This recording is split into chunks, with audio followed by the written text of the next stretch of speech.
The urban landscape that demands you navigate survival through coded resilience is not merely a backdrop for street-lit drama, but a profound testament demanding you confront the parts of yourself that have been conditioned to equate worth with hustle and vulnerability with liability. And true sovereignty requires not securing power through performative dominance alone, but integrating the weight of your own humanity until success becomes an act of radical self-definition rather than extractive ambition.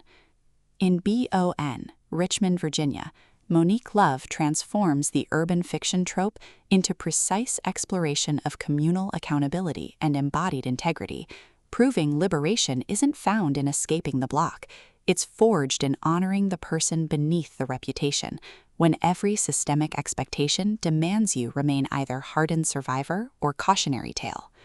From asphalt heat and bass thump narration, listeners enter worlds where loyalty is syntax and presence is the only unbreakable bond, perfect for fans of emotionally intelligent urban fiction, where female complexity defies ride-or-die stereotypes.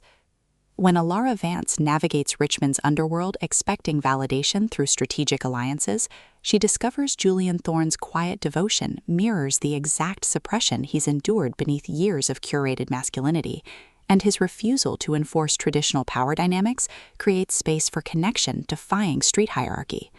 Navigating shared risk and buried attractions, Alara realizes this journey isn't about acquisition, but recalibration, with Love avoiding reducing Alara to scheming protagonist or Julian to domineering archetype, instead crafting radical reciprocity within constraint, where trust is earned through honoring boundaries even as danger blurs them. And audiobook narration amplifies this alchemy by capturing Alara's disciplined composure fracturing into clarity, and Julian's guarded intensity revealing warmth beneath vigilance, making listeners feel seismic shifts of souls learning some bonds can only be claimed when you stop letting survival define their validity.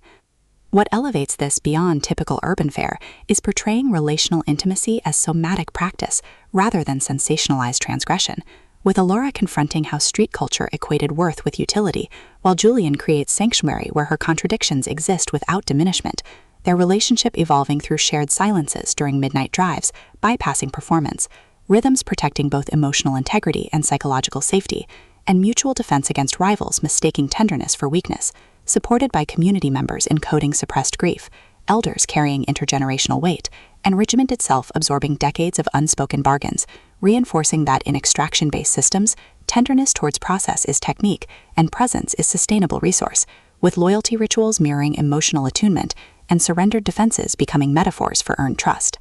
For audiobook listeners, this production is an immersive descent into sacred reclamation, with narrators embodying Alara and Julian with remarkable distinction, sound design anchoring existential stakes through distant sirens, rain against row house windows, and hushed breath syncing with moments of clarity, pacing mirroring revelatory cadence from deliberate reflection to surging awakenings, ultimately redefining urban fiction by centering female epistemology within systemic frameworks, and affirming that sometimes the most powerful act is choosing to thrive on your own terms, honoring whole self even in landscapes shaped by constraint.